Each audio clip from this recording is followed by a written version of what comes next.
Hello students, it's your worksheet number 85 scheduled to be done on 18th February 2021 for class 9th.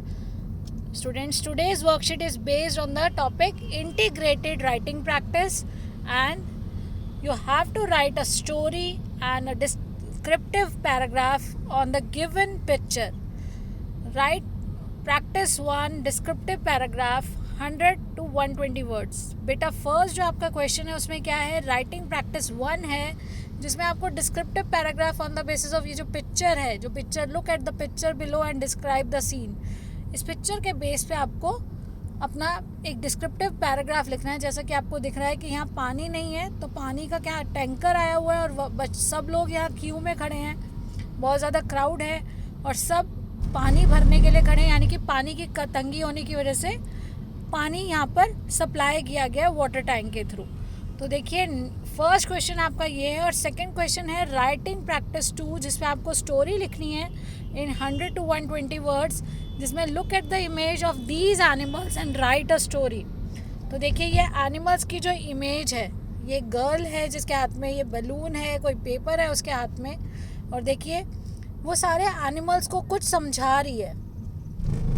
ये सभी animals को कुछ ऐसा समझा रही है कि देखिए सभी कितना आराम से ध्यान से उसकी बात को सुन रहे हैं. तो अब आपको इसके बेस पे, या आपको प्लॉट दिया गया स्टोरी का, और इसके बेस पे आपको एक स्टोरी लिखनी है. बेटा देखिए आपका जो फर्स्ट क्वेश्चन है वो वाटर पर है, और वाटर पे आप सबसे पहले एक टॉपिक देंगे. मैंने दिया सेव वाटर सेव लाइफ.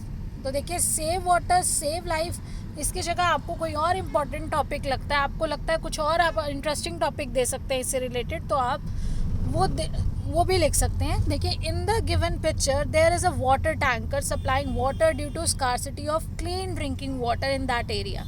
जब उस एरिया में पानी की कमी है, पीने का पानी नहीं है, तो ये वाटर टैंक सप्लाई किए जाते हैं, इसके थ्रू वाटर सप्लाई किया जाता है, drinking water. Then everyone is waiting for the chance to fill water in containers to accomplish their basic needs. और सब लोग क्या कर रहे हैं, सब लोग वेट कर रहे हैं उनके चांस के लिए कि कब उनकी बारी आएगी और वो अपने कंटेनर्स, जो भी वो बर्तन लाए हैं, बड़े बड़े ड्रम लाए हैं, देखिए वो सब तब वो भर पाएंगे अपनी जो ज़रूरी कार्य है उनको पूरा करने के लिए. We must save water as every drop counts.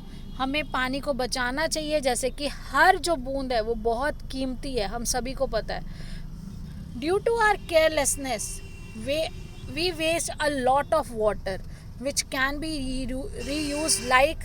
तो हमारी जो केयरलेसनेस है, हम ध्यान नहीं देते कई बार, और बहुत सा पानी जो होता है वो वेस्ट हो जाता है, और जबकि उसे हम दोबारा भी यूज़ कर सकते हैं. जैसे waste water from RO can be use for cleaning the floors और वाटरिंग प्लांट्स. तो जो वेस्ट वाटर निकलता है बेटा RO में, पानी को जो पीने लायक बनाने के लिए वेस्ट वाटर बाहर निकलता है, उस वेस्ट वाटर से हम अपने घर की सफाई कर सकते हैं, पौधों में पानी डाल सकते हैं. और for brushing teeth use a glass of water instead of running water tap. कई बार आप देखेंगे बच्चे क्या करते हैं कि आप टैप ऑन करते हो और ब्रश कर रहे होते हैं, उसकी जगह आप मग का या ग्लास का यूज़ कीजिए और पानी उसमें लीजिए. Then for brushing teeth use a glass of water. बेटा आप अगर पानी का ग्लास इस्तेमाल करेंगे तो वो उतना ही एक गिलास पानी यूज़ होगा, जबकि रनिंग वाटर जो टैप है वो बहुत सारा पानी वेस्ट हो जाता है जितनी देर में आप ब्रश करते हो. तो हमारी क्या रिस्पॉन्सिबिलिटी है, it is our responsibility to save every drop of water as well as prevent water pollution. हमें वाटर पॉल्यूशन भी नहीं होने देना है, और हर ड्रॉप जो पानी की है उसको सेव करना है. ये हम सबकी रिस्पॉन्सिबिलिटी है. और सेकंड क्वेश्चन था आपका बेटा स्टोरी राइटिंग. तो स्टोरी राइटिंग में क्या करना है, एक गर्ल है जो एनिमल्स के साथ है और उनको कुछ बोल रहे हैं और वो बहुत ध्यान से सुन रहे हैं, तो इससे बेस्ड हमें एक स्टोरी लिखनी है. तो देखिए this is a story of a kind and brave girl named Disha who worked in a circus and loved to train the animals as she could understand the feelings and needs of all animals.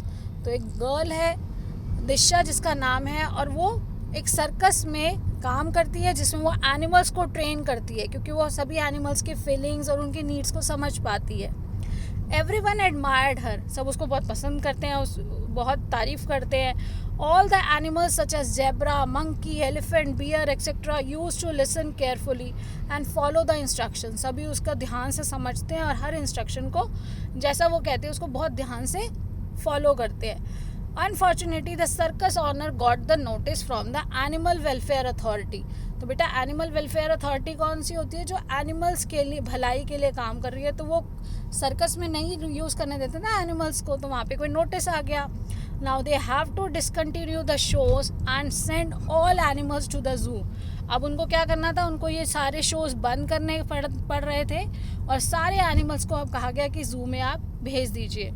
Disha made a plan to solve the problem with the help of all animals in their last show at evening. उसने क्या सोचा कि ये जो last show है आज शाम को, उसके लिए हम एक प्लान करते हैं. और उस प्लान को उन्होंने during the show they conveyed the message to the audience. और उन्होंने फिर जो शो हुआ उसमें अपना जो मैसेज कन्वे करना चाहते थे वो सभी लोगों को रिगार्डिंग देयर प्रॉब्लम, उनके प्रॉब्लम के बारे में उन्होंने कन्वे किया. Luckily, an officer with his family had came to the circus who realized, यहाँ पे बेटा ये टी नहीं आएगा, who realized the proposal, उनको उनकी सारी बात समझ आई and gave his decision in the favor of the circus. और अपना डिसीजन दिया उन्होंने फेवर ऑफ सर्कस, एनिमल्स के फेवर में. Everyone was happy and thankful to दिशा. हर कोई खुश था और थैंकफुल था दिशा के लिए. Thus, if there is a will, there is a way. जहाँ पर चाहा है वहाँ पर रहा है. And every step counts. तो बेटा एवरी स्टेप काउंट कैसे? जब आप कोशिश करेंगे तो आपकी हर कोशिश आपको एक एक कदम आगे लेकर जाती है. इसलिए इसी तरह से आप भी कोशिश करते रहिए. हर काम को आप कर सकते हैं जब आप अपनी पूरी डेडिकेशन से करेंगे. So keep learning and enjoy, stay blessed and healthy. Thank you. Have a nice day.